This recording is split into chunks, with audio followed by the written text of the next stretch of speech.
This is All India Radio, Shillong, the Northeast News Bulletin read by Rahul Chatterjee. Nagaland reported 50 fresh COVID-19 positive cases yesterday, taking the total confirmed cases to 3,168. Health and Family Welfare Minister Pangnew Phom informed that 40 new cases were detected in Kohima, 5 in Zuneboto, 4 in Mon and 1 in Dimapur. 20 cases were detected from armed forces, 28 amongst traced contacts and 2 from returnees or travellers. In addition, 26 patients also recovered from the infection. So far, active cases in Nagaland stands at 2,015. 7 persons have died and 1,139 have recovered. In Manipur, a 37-year-old man from Imphal West district expired at RIMS hospital yesterday due to COVID-19, increasing the total fatality due to the disease to 13 in the state.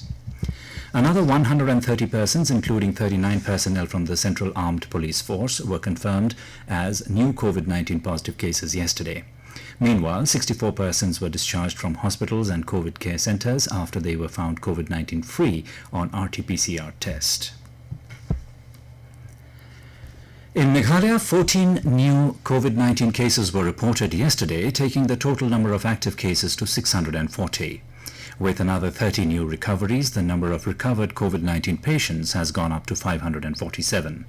Health Minister A.L. Hek informed the media that 11 cases were from East Khasi Hills district, which includes 3 armed forces personnel and 8 civilians. 1 civilian from North Garo Hills and 2 from West Garo Hills district.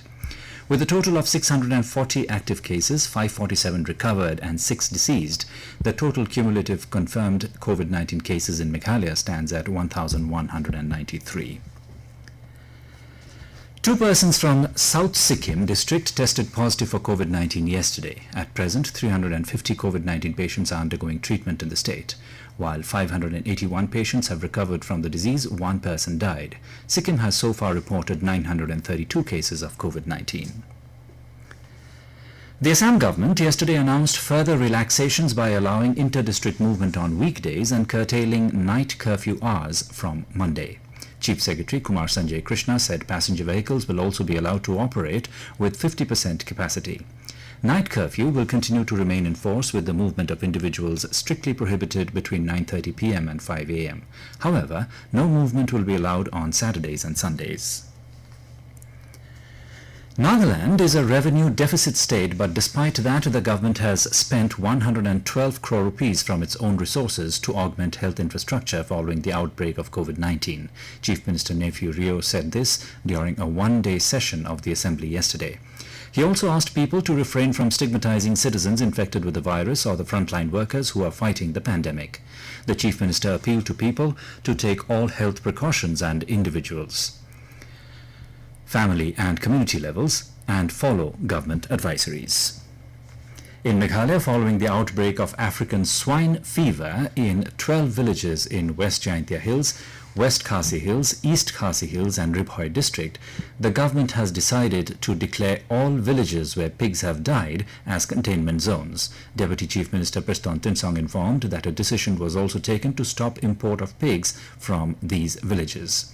Consumption of pork and slaughter of pigs have also been banned in the containment zones.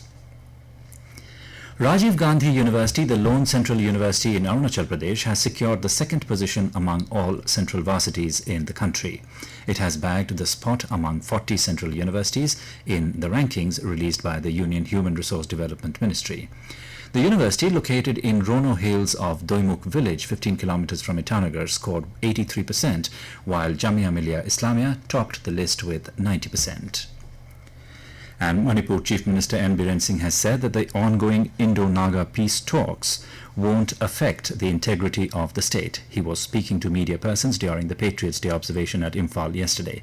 Mr. Singh said that the centre has assured that the opinions of the people of Manipur will be heard before inking the final agreement with NSC and IM.